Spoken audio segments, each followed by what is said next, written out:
Ok, agora sim, então, dia 5 de novembro, disciplina de gestão de pessoas. E estávamos aqui, eu já estava fazendo a introdução, quase esqueci de iniciar a gravação, mas vamos de novo.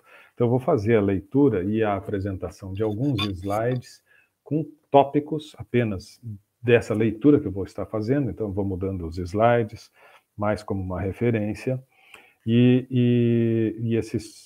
Esse texto, né, diz respeito ao capítulo 19 do livro do Jack Welch, Paixão por Vencer, um livro que nós já trabalhamos aqui com outros temas. E como eu falava agora há pouco, antes de iniciar a gravação, deste autor, que é muito firme, muito incisivo nos seus pontos de vista e por vezes polêmico, né? E o título do capítulo 19 é Equilíbrio, Trabalho, Vida.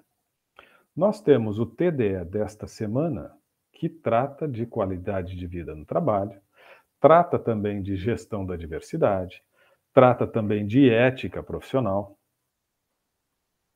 Mas qualidade de vida no trabalho é um tema que várias vezes se atravessou aqui nas nossas conversas ao longo do semestre, porque, obviamente, quando nós pensamos em gestão de pessoas, pensamos que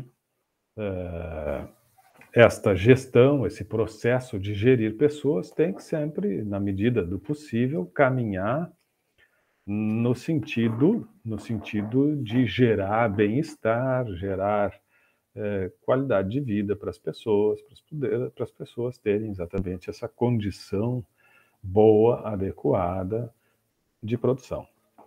Então, eu vou fazer a leitura disto. Nós tivemos um TDE essa semana que também provocava um pouco sobre esse assunto.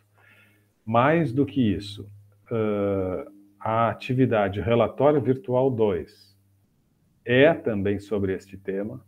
O Relatório Virtual 2 trata da gestão da diversidade, e da ética e da qualidade de vida no trabalho, que é o tema 6. Então, esse último tema que nós estamos agora iniciando a nossa conversa, ele é o desafio do relatório, do relatório virtual. Nesta semana, conversava no início aqui, antes de vocês chegarem, Elisauer, Ezequiel e Luísa, conversava com Valdemir. Nessa semana, então, próxima, não tem TDE. Hoje não vai ter TDE por conta da atividade avaliativa. Então, não se percam, entrem lá, só 2 por enquanto da turma que já fizeram. E a atividade Relatório Virtual 2 é um texto. Vocês vão ter que produzir um texto de até 15 linhas, onde vão escrever um pouco, trazer o seu ponto de vista. Tem que ser uma produção pessoal, tá? Então, vocês escrevendo, façam este ensaio e escrevam o ponto de vista de vocês. Se acharem que cabe, que é importante, que é necessário trazer alguma citação de algum autor, né, ok. Então, ao longo do texto, podem mencionar, mas aí destaquem. Conforme Jack Welch, 2010, afirma que qualidade de vida no trabalho é um movimento que aconteceu, fecha aspas. E segue. Portanto, né, nota-se que isso, que aquilo e tal. É vocês escrevendo. É um ponto de vista sobre esse tema, um tema muito amplo, um tema que dá para escrever muita coisa. Eu diria assim, 15 linhas. Não, 15 linhas vai ser um desafio ficar dentro de 15 linhas para falar sobre algo tão rico, tão desafiador, né, e que, enfim, traz tantos elementos aí para se pensar e para se debater. De forma a auxiliar um pouco mais vocês, eu vou fazer então a leitura, e por isso que eu brincava aí, sexta-feira a essa hora, muita força para acompanhar uma leitura agora, tá? Então eu vou projetar os slides, e vocês vão acompanhando os slides, mas mais do que isso, ou principalmente, vão fazendo esse esforço de prestarem atenção no texto, que eu vou ler, tá? No texto que eu vou ler. Então, capítulo 19, esse é o livro, está aqui, Jack Welch, Paixão por Vencer, a Bíblia do Sucesso. Jack Welch escreveu com Suzy Welch. E vamos lá. O capítulo 19, Equilíbrio, Trabalho, Vida. E ele começa o capítulo da seguinte forma. Me ouvem bem, né? Sim. Me ouvem bem, né? Ok. Então ele começa da seguinte forma.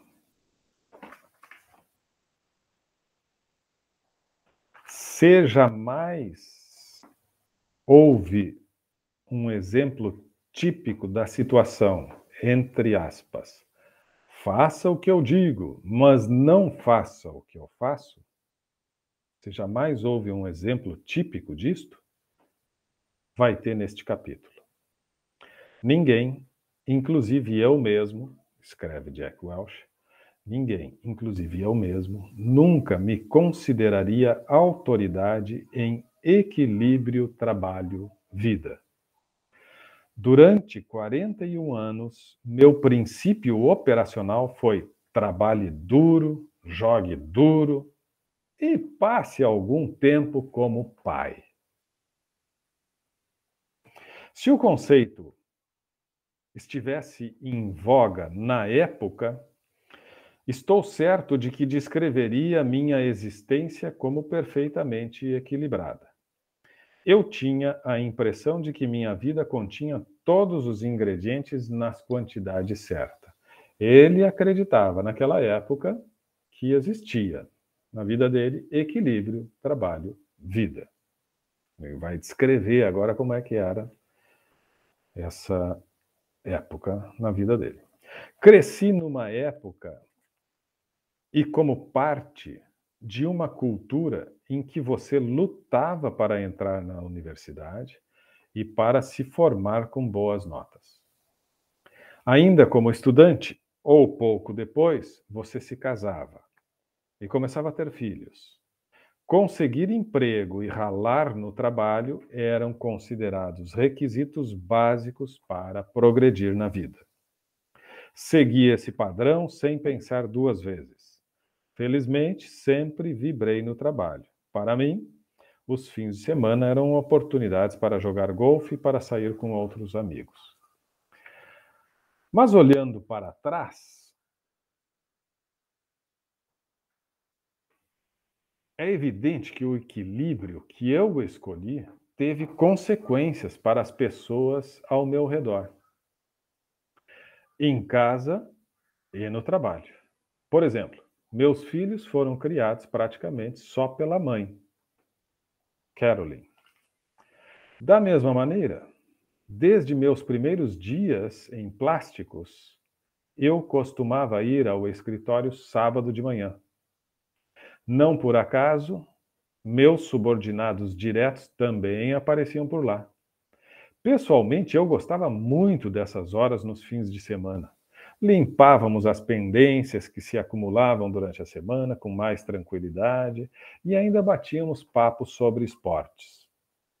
Nunca me ocorreu perguntar ao pessoal: vocês prefeririam ou precisariam estar em algum outro lugar, com a família, praticando seu passatempo favorito ou fazendo qualquer outra coisa?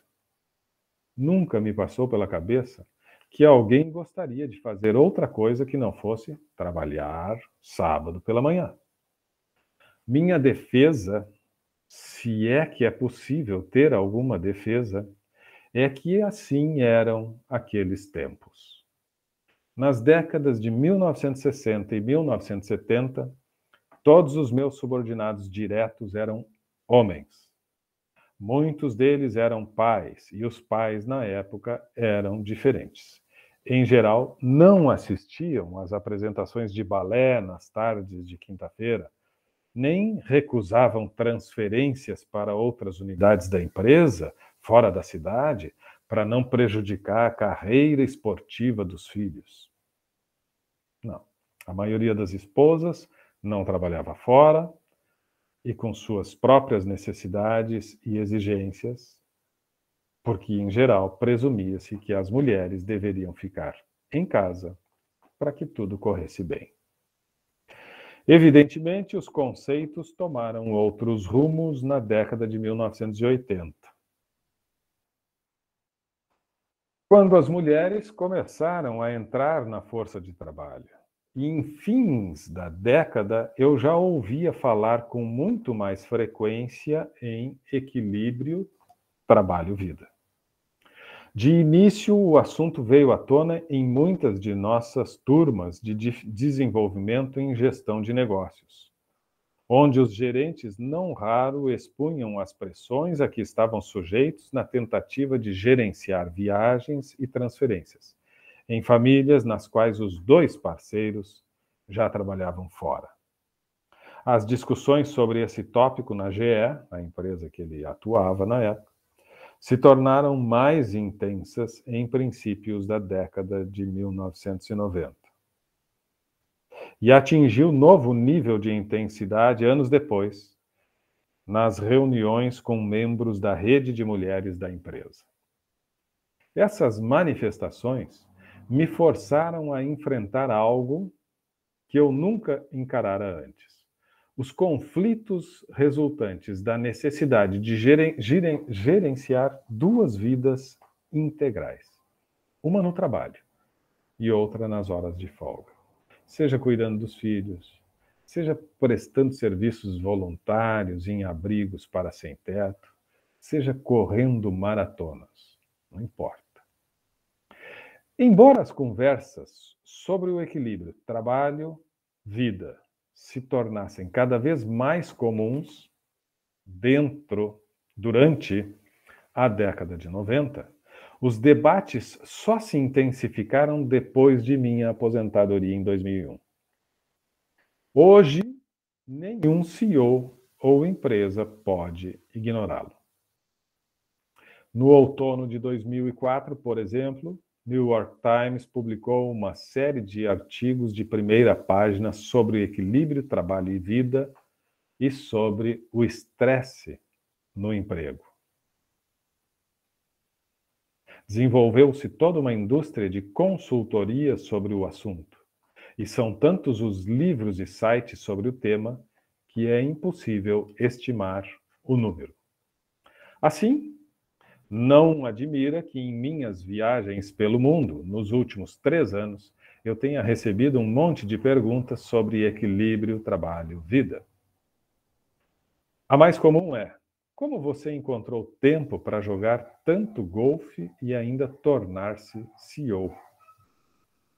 Mas elas preenchem todo o espectro. Uma vez, um homem na plateia, que parecia estar na casa dos 30, perguntou: como você gerenciou os filhos enquanto gerenciava a GE?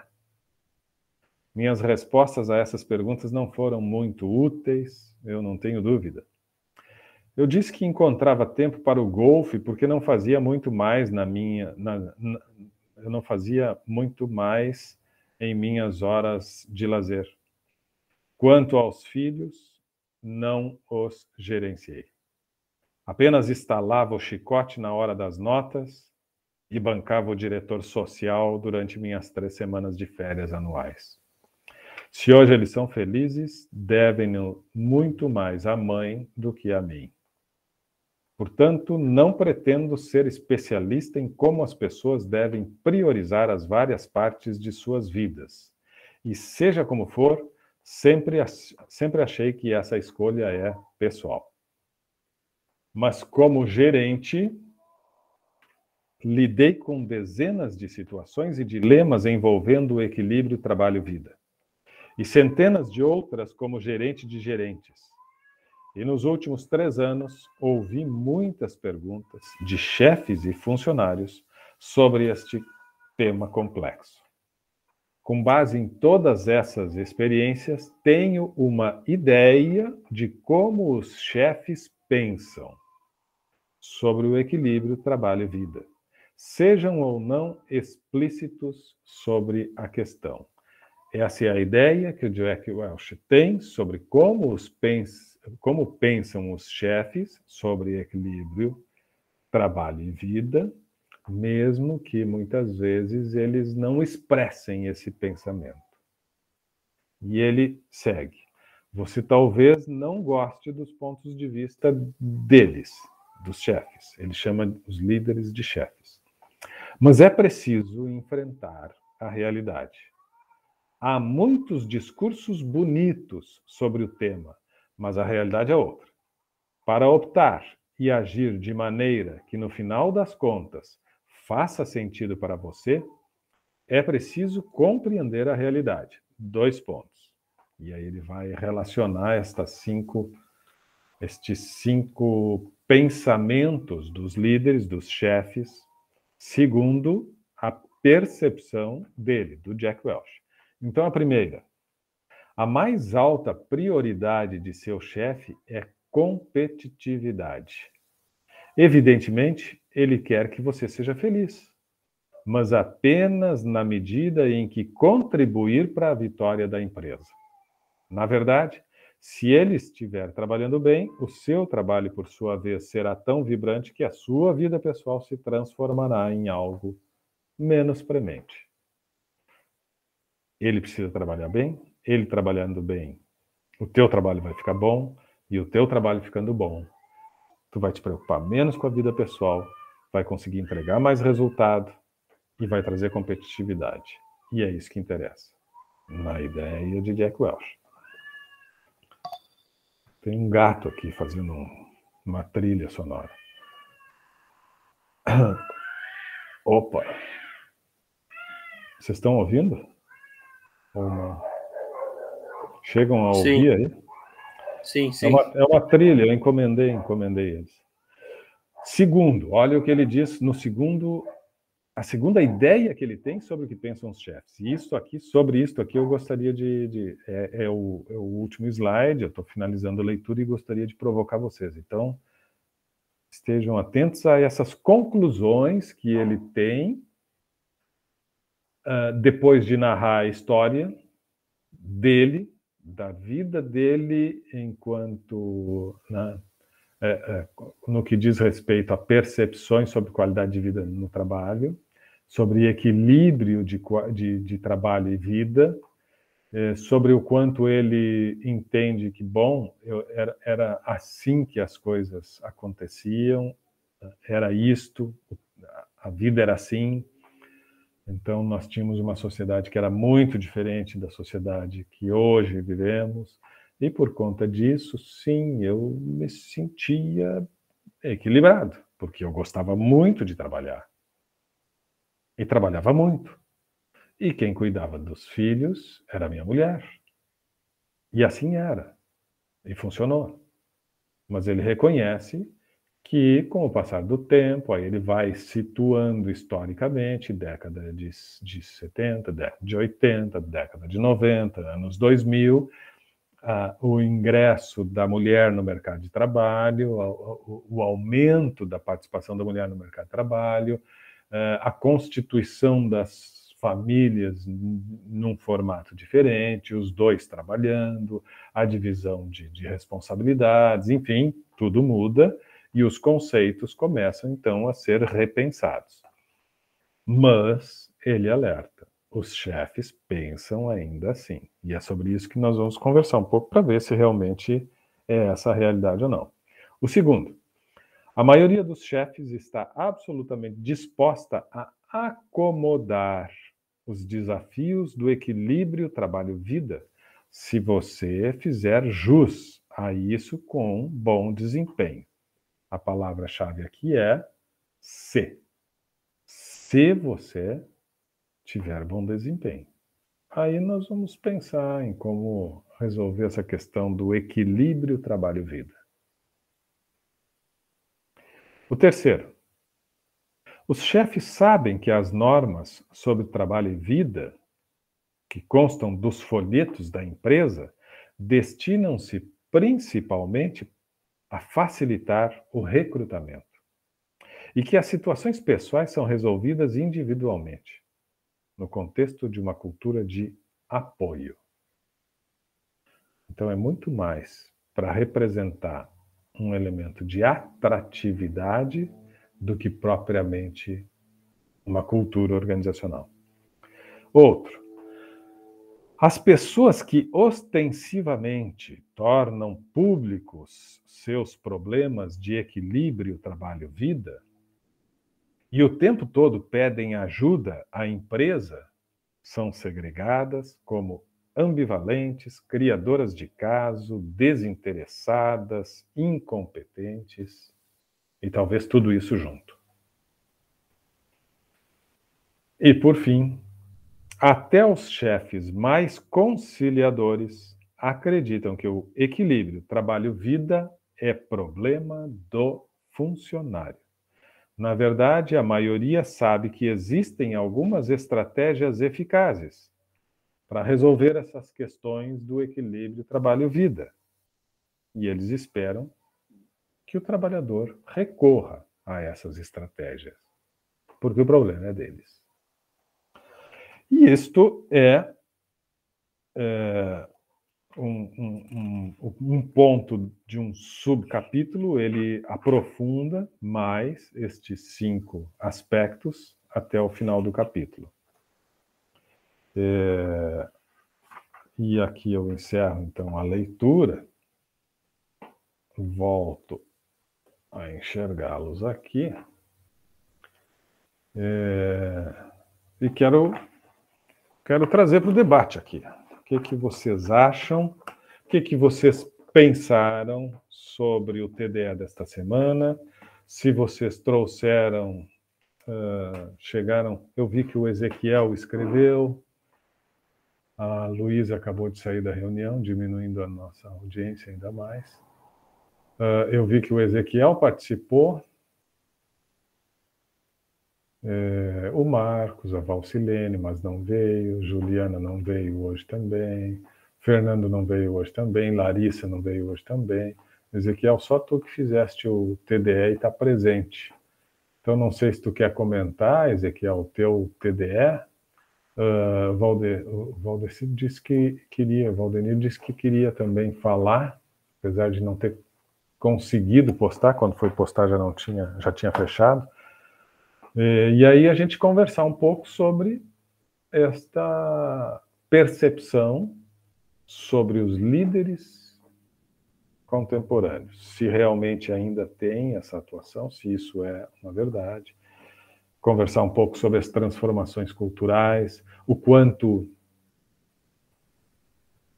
alguns aspectos estão ainda muito arraigados entre nós, mas que precisam sim continuar sendo trabalhados para que se busque uma condição social mais adequada, o quanto vivemos numa sociedade das organizações e, por consequência, ou a partir deste conceito de sociedade das organizações, percebemos que muito das práticas, dos costumes, dos valores surgem a partir das organizações.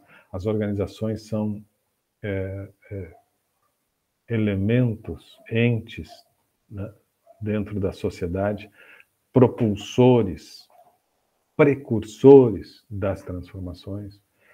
Então, conversar um pouco sobre isso. Quem é que gostaria aí de falar um pouquinho?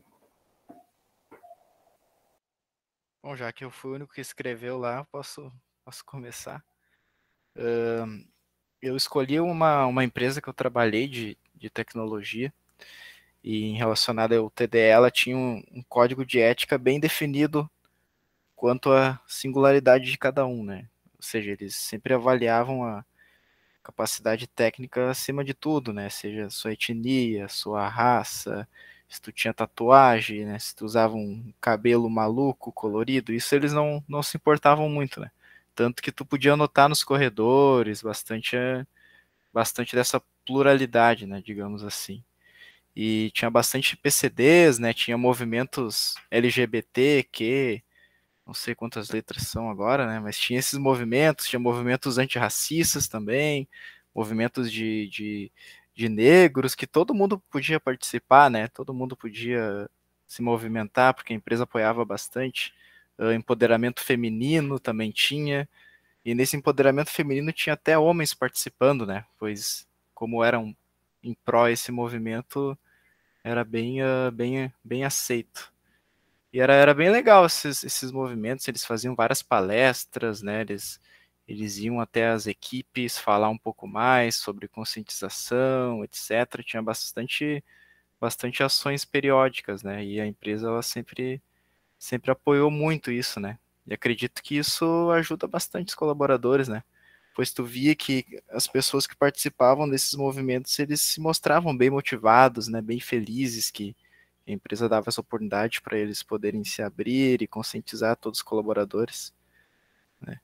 E bom, em relação a esse texto que o senhor falou agora, né? O que me chamou a atenção é o elemento de atratividade para o recrutamento, né?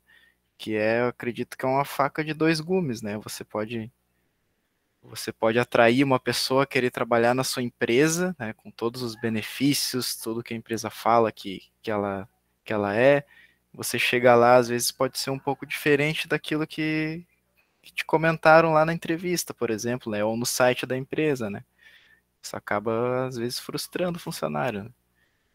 E a questão do equilíbrio trabalho-vida, o problema sendo funcionário, eu não acredito nisso, né? Eu creio que a empresa ela pode dar ali os meios, né, para o funcionário poder usufruir disso, né? Não tem aquela questão do burnout, né, que vem crescendo bastante, isso está bem relacionado ao trabalho.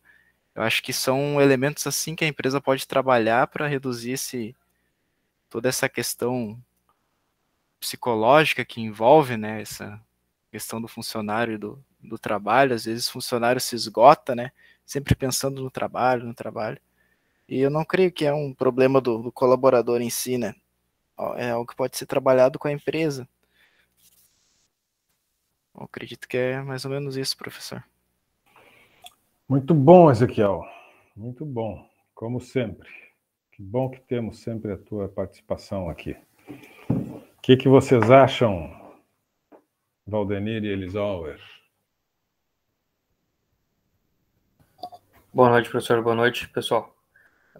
Referente ao TDE, a experiência que eu tenho, as empresas não têm muita inclusão assim em questões de deficiência e etc.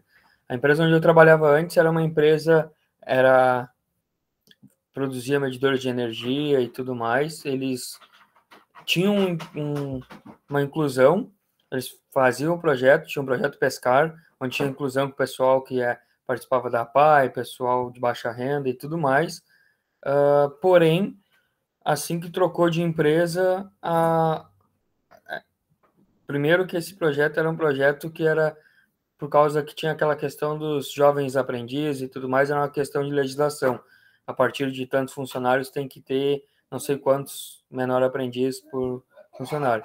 Assim que trocou de empresa, eles acharam uma brecha lá na lei e acabaram com o projeto. Agora, dentro da empresa, tinha bastante questão, por exemplo, tinha negros na cargos de chefia, nessa questão de etnia eles não tinham muita, não via muita, como é que eu vou explicar, não se percebia nada de preconceito ou coisa do tipo. Agora, com deficiências e etc., tu não encontrava ninguém, não tinha, tu via que a empresa não estava preparada para esse tipo. Durante um período tinha pessoas que eram mudas, que participavam, trabalhavam na empresa, mas também era uma questão de legislação, de bonificação e etc. Então, tu via que eles só tinham essa questão quando estavam ganhando uma vantagem em cima, vamos dizer assim. Não era uma questão própria da empresa, de ter junto, de fazer tudo isso. A questão do texto que o senhor leu agora, o que eu acredito? Eu acredito que ele está certo e está errado em parte, quase tudo que ele falou. Por exemplo, a mais alta prioridade do chefe é a competitividade. Concordo, competitividade em termos, vamos dizer, a equipe está produzindo e tudo mais, mas ele não vai conseguir fazer isso se ele não se importar e não ter o seu funcionário trabalhando e saber questões da vida pessoal do funcionário, se o funcionário está feliz fora também, porque isso vai influenciar diretamente no trabalho dele. O equilíbrio trabalho-vida pode até ser acomodado se você tiver bom desempenho. acredito que fica... desculpa, é o pequeno aqui. Acredito que isso é uma realidade, não apenas no serviço, em qualquer lugar. Quando tu tem uma produtividade boa e tu quer pedir algo, é aquele lavar as mãos, uma mão lava a outra e vão se ajudando. E a partir do momento onde tu não tem uma produtividade boa e tu precisa sair, por exemplo, hoje eu quero uma folga que eu vou viajar, fica mais difícil de tu justificar para um chefe teu, algo do tipo. Sobre o trabalho, vida, facilitar o recrutamento. Eu concordo com o Ezequiel, eu acho que é uma questão que tem que ter muito cuidado, porque tem muitas empresas que vendem aquilo, e não só na hora do recrutamento, muitas vendem isso depois do recrutamento, mas na hora da prática não é bem assim. Eu trabalhei numa empresa onde um rapaz foi para a rua porque ele estacionou no lugar que era do chefe, só que não tinha marca, não tinha lugar marcado. Só que o chefe estacionava ali, um dia ele estacionou, o chefe falou para ele que não podia, ele disse que não tinha lugar marcado, no outro dia ele estacionou, na outra semana ele foi para a rua. Então, tipo, uma questão que tu vê, tipo, a empresa prega às vezes algumas coisas, mas no final das contas não está preocupado por algumas outras coisas, um ego do chefe, alguma coisa do tipo. Então, eu acho que varia muito, eu acho que quando é da empresa é mais fácil essa questão. Por quê? Porque a empresa vai encontrar funcionários que tenham essa questão.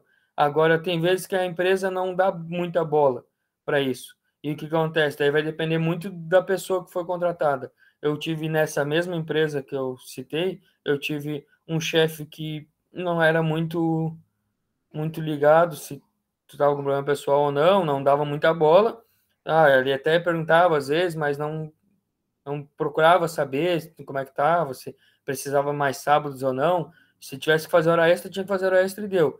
E eu tive nessa mesma empresa outro chefe que se preocupava, que tentava fazer o máximo para que não precisasse de hora extra, para que o pessoal não pudesse, que cuidava.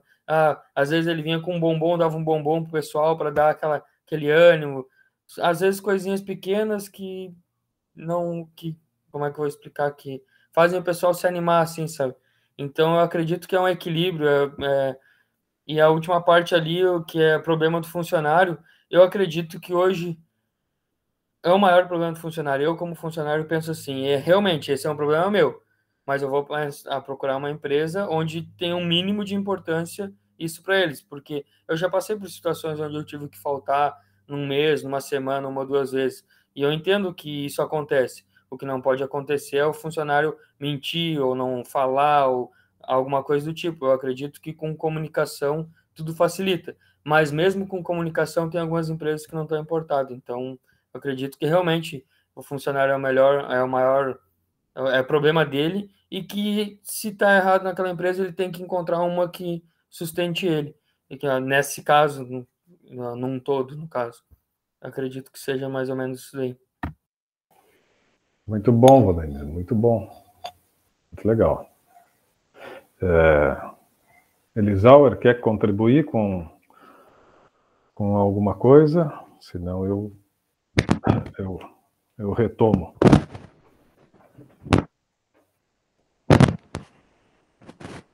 Alô, me ouve? Sim.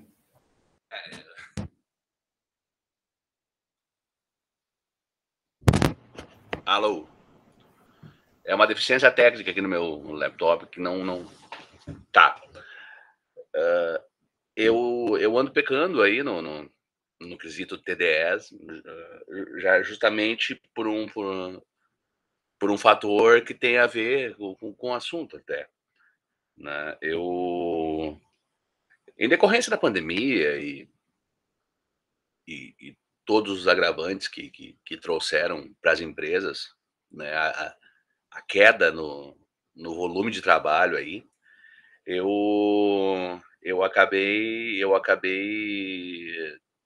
mudando a sede da firma, né, e vim para o meu sítio, né? E aqui, aí agora eu tô sozinho mesmo, né? Tô trabalhando, os clientes nos procuram igual, da mesma forma, né? Eu pego o material e eu beneficio. Eu tenho uma serralheria aqui, só que assim, a sede física aqui não existia. Então, o que eu estou fazendo? Eu estou trabalhando, né, de pedreiro mesmo aqui, fazendo terminando agora os últimos acabamentos da parte da serralheria, consegui deslocar e trazer ela para cá, né, e em virtude do volume de trabalho e de responsabilidades que a gente acaba agregando, né, tá bem complicado para mim seguir. Eu tava na hora de eu voltar para a faculdade e fazer as cadeiras, mas ao mesmo tempo há esse entrave, assim, né? Tu tem um volume exacerbado de trabalho e tu não consegue dar conta quase de tudo. E assim é também na vida pessoal, em relação a filhos, família, tu fica muito focado numa meta, né? E às vezes o chefe, ele tem sobre os seus ombros essa responsabilidade, porque quando tu chefia uma equipe, quando tu tem pessoas que dependem da tua empresa, né, vai chegar no final do mês lá, tu vai ter que ter o recurso necessário, né? E às vezes só vencendo metas mesmo, sabe?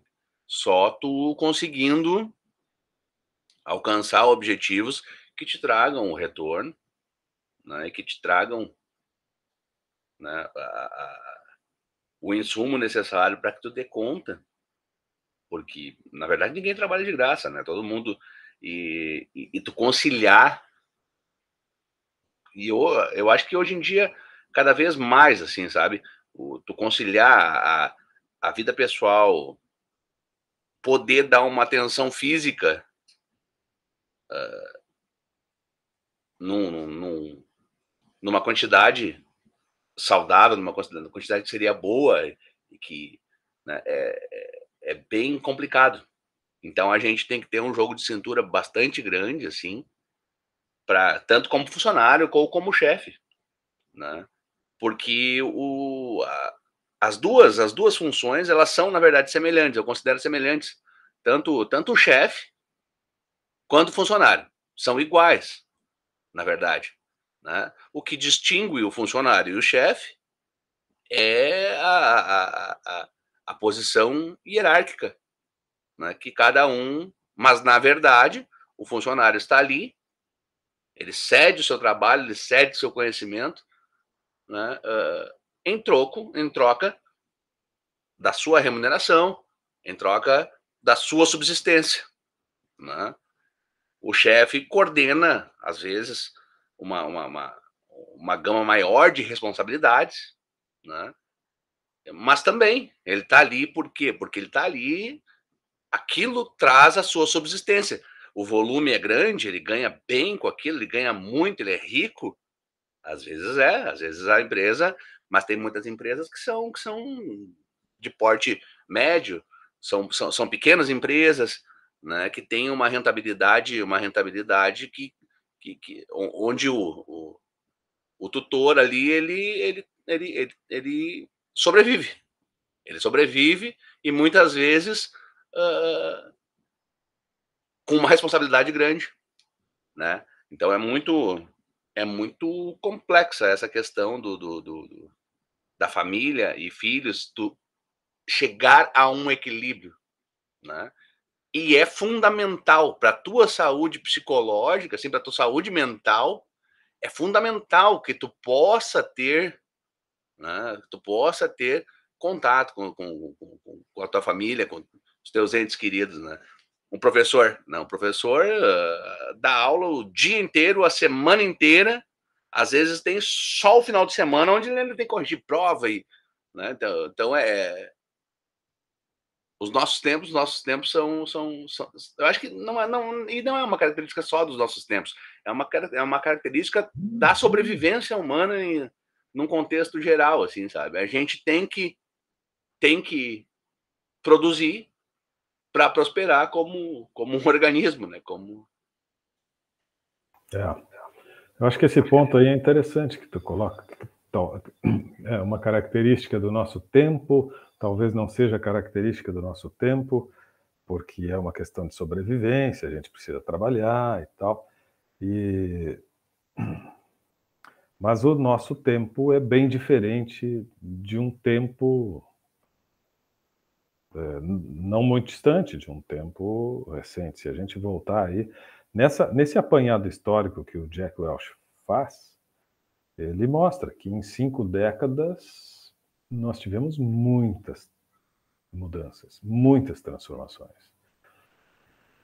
E estes teóricos que anunciam que vivemos numa sociedade das organizações, esses teóricos defendem que, como eu disse há pouco, essas grandes transformações elas se dão a partir das organizações. As organizações é que promovem a transformação do mundo, o desenvolvimento, a transformação do mundo, a transformação dos valores, a transformação das verdades, a transformação das práticas. Então, nós hoje temos que sim trabalhar, temos esse desafio de conseguir, né, o equilíbrio emocional, o equilíbrio mental, o equilíbrio psicológico, como tu falaste, Elisaua. É um desafio que nós temos e é bastante grande diante de uma sociedade que é muito, muito diferente de uma recente estrutura social. Se a gente retornar um pouco, se vocês conversarem com os avós de vocês, com o Ezequiel, Valdenir, Elisauer, não sei a idade de vocês, mas enfim, os pais de vocês, a gente não precisa ir muito longe para identificar que realmente, há um tempo atrás, tinha o homem, que era o que dava o sustento, era quem trabalhava, e a mulher, que ficava em casa para cuidar da casa e dos filhos. E era isso. Essa era a estrutura familiar, né? E a norma, a ordem das coisas. Esse era o regime. E a mulher tinha que aceitar isto. Era isto. E o homem, né, ele se preocupava com o sustento e com as questões profissionais. E bem dentro disso que o Jack Welch narrava. E o final de semana ainda ele ia encontrar os amigos para jogar golfe, né? Os nossos pais iam encontrar os amigos para jogar um futebol, para jogar carta, para fazer sei lá o quê. Da sociedade não muito distante. Bom, mas as coisas foram se transformando. E é interessante a gente pensar em como que vai se dando isso, né? Eu acho que esse processo de aumento de visibilidade, de aumento de espaços para as pessoas se expressarem, por consequência disso, o aumento de um pensamento crítico, né? Nós começamos a, em algum momento, refletir sobre este status quo, sobre estas coisas instituídas. Mas será que é realmente assim? Será que está certo isso? Então, a mulher entende em determinado momento que não, eu quero trabalhar também, eu quero fazer parte do mercado de trabalho. Por que eu tenho que ficar em casa? Por que que... E aí começa a mudar essa configuração. Quer dizer, os dois trabalham e os dois, por consequência, também vão dividir as questões do lar e assim por diante. Mas muito mais do que isso, né? Então, as organizações vão instituindo, mas organizações, quando eu falo, eu preciso considerar que as organizações num espectro amplo, né? Organizações públicas, organizações privadas, organizações com fins lucrativos, organizações sem fins lucrativos, organizações governamentais. Bom, o conjunto destas organizações é que vai instituindo o ritmo, né, e o modo com que a sociedade deve se organizar e o ritmo das transformações. Então surge, em determinado momento, a lei que vocês mencionaram aqui, a lei dos PCDs, das pessoas com deficiência, instituindo um percentual que as empresas precisam atender, respeitar, né, cumprir de número, um percentual de pessoas com deficiência que precisam integrar o quadro. É uma lei, fruto da discussão das organizações públicas, privadas e tal, e que tenta, de alguma forma, corrigir uma distorção social. Porque existe um grupo pequeno, se comparado com a grande população, mas existe um grupo, e não importa se é pequeno ou não, que é discriminado, que tem dificuldade, e são seres humanos, e que enfrentam dificuldades. Então, nós precisamos, sim, cuidar disto. O público LGBTQI+,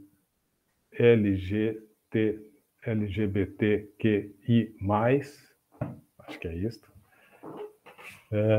também são públicos que em algum momento se começa a perceber, mas vejam como isto sempre provoca debates, embates, né? Mas que se percebe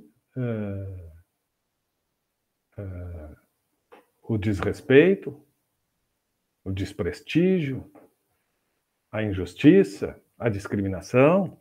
Precisamos estabelecer formas, pensar e instituir formas de proteção e de valorização, tal qual os PCDs, como citou Ezequiel. As cotas, quando foram instituídas as cotas, e tantas pessoas ainda questionam as cotas, né, de acesso à universidade, tem empresas que têm cotas não só para... né, tem cotas para o seu quadro profissional. Estas empresas, têm uma consciência. Têm uma consciência histórica.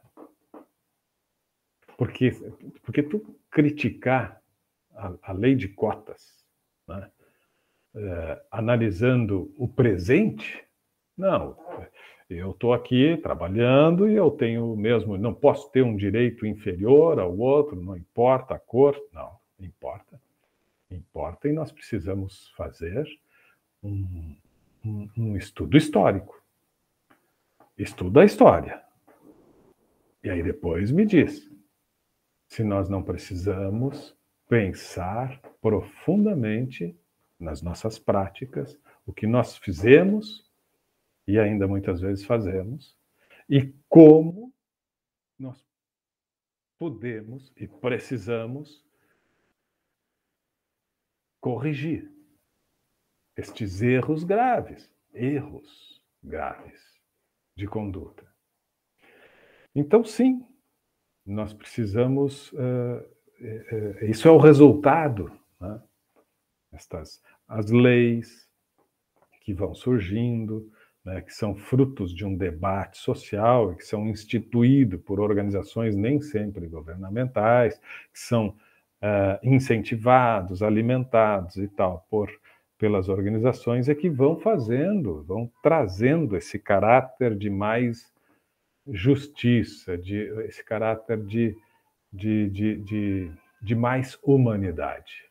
A humanidade passa pelo respeito ao próximo. Então, se a gente está falando de gestão de pessoas, a gente precisa, sim, pensar sobre o que fazemos, ainda que não está perfeitamente alinhado aos princípios básicos, né, de convivência e de respeito ao próximo. E isso tudo que a gente tem falado aqui, esses exemplos, né, que iniciaram pelo depoimento do Ezequiel, dizem exatamente isso. As práticas no sentido de respeito e valorização da diversidade. Isso é um ponto. A qualidade de vida no trabalho, e aí trazendo para o debate aqui o Jack Welch, como vocês colocaram, sim, tem verdade ali, tem verdades ali na ideia dele, na construção, né, que ele faz a partir das suas percepções, das suas vivências. Tem empresas que estão um passo à frente. Tem empresas que, por exemplo, na segunda, né, na terceira, não são exatamente assim. Tem empresas que realmente estão preocupadas com a qualidade de vida do trabalho. Mas é claro que a produtividade é importante, a competitividade é uma realidade, o desempenho é necessário. Bom, a gente tem falado tantas vezes em convergência de propósitos e a gente tem que entender qual é o propósito e a razão de ser da empresa também. E entender que se ela não for excelente nesta realidade de competitividade que vivemos, não tem futuro para ninguém. Então a empresa precisa ser excelente. Para ela ser excelente, eu preciso ser excelente. Eu preciso ser excelente. Para eu ser excelente, ela tem que pensar em alguns elementos que me dão essa condição, claro. Então, convergência de propósitos. Nós precisamos entender, né, e estarmos juntos. Isso é muito claro para grandes corporações, já para algumas grandes corporações, né, que são um exemplo assim, de programas de prestígio, de valorização das pessoas, de valorização dos indivíduos, em todos esses aspectos que aqui foram colocados. Mas tem muitas empresas ainda que não vivem essa realidade. Isso é fato também. Muitas empresas que não vivem essa realidade e que, sim, são muito um reflexo, um espelho desse panorama que o Jack Welch traça aqui, né? Trabalho e vida é problema do funcionário, pessoas com muitos problemas, né? Acontece que as pessoas com muitos problemas vão ser discriminadas, tal, e daqui a pouco vão ser dispensadas, ok, mas numa instituição que tem estas práticas maiores, que tem já instituída na sua cultura essa consciência de valorização do ser humano, dificilmente as pessoas vão ter este comportamento problemático cotidianamente, né? O clima é outro, a situação é outra, as pessoas não chegam a esse estágio. Então, acho que a gente está caminhando, né? E tentando corrigir distorções históricas que nós mesmos criamos, né? Instituímos, mas que felizmente estamos aprendendo. E como eu disse, eu acho que tudo isso é fruto também do avanço da comunicação, da capacidade de uma reflexão crítica maior, né? Nós temos, as gerações novas são gerações com um espírito crítico e um grau de consciência no que diz respeito a ser humano muito maior. Mas eu diria que especialmente essa capacidade crítica. Ainda temos que avançar, claro que sim, e as novas gerações, quem sabe, ainda virão melhores ainda.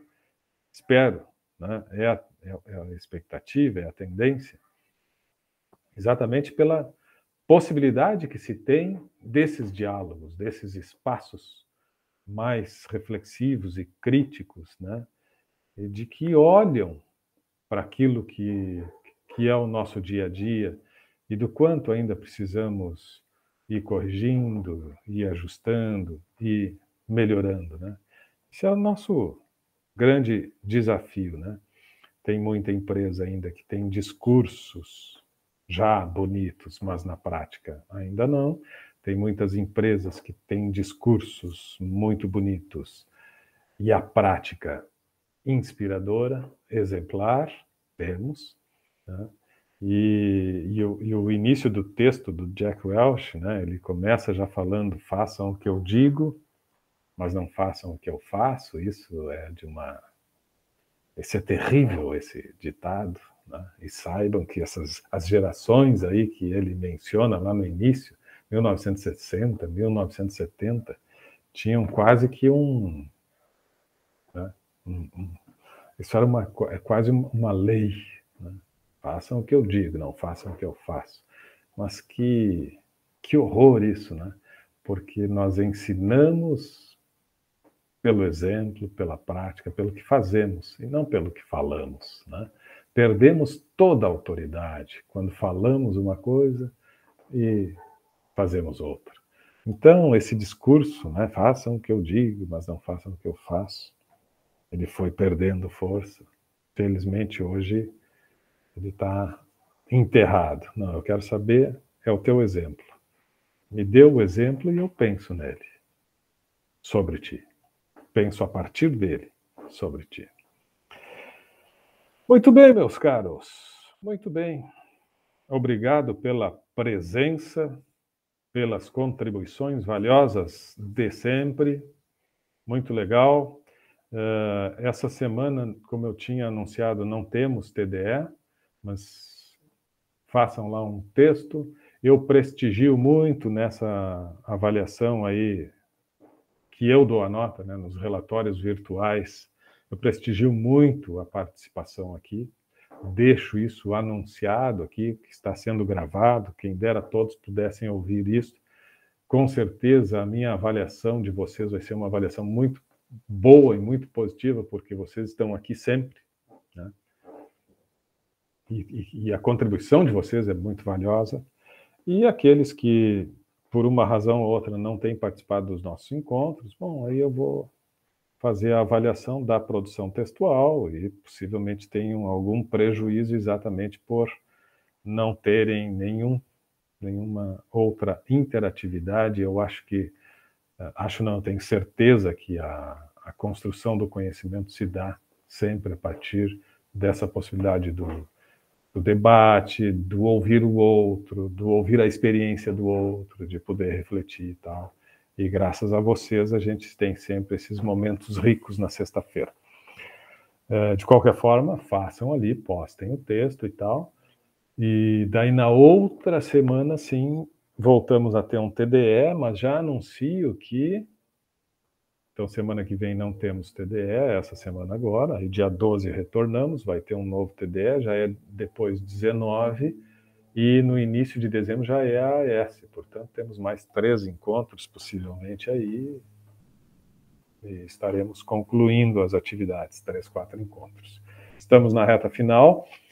Vocês sabem que a avaliação destes relatórios é comigo, mas os outros instrumentos é o sistema, né? Não é o Jefferson que fica corrigindo as respostas lá. Portanto, tem que fazer com cuidado, com atenção. O sistema não tem arredondamento, não tem interpretação, é certo ou errado. Então tem que fazer com bastante atenção, mas as questões foram construídas todas com base no que a gente tem trabalhado aqui e no material que está postado lá. Ok? Não se passem, Elisauer, não tem TDE essa semana, mas tem relatório virtual, fecha dia 10. Não deixa de postar lá. Ok, pode deixar. É avaliativo, esse tem que estar lá. Sim, sim. Certo? Certo. Obrigado pela presença. Boa noite. Boa noite, até a próxima. Boa noite, bom final de semana para todo mundo aí. Isso aí. Da mesma forma. Valeu, obrigado.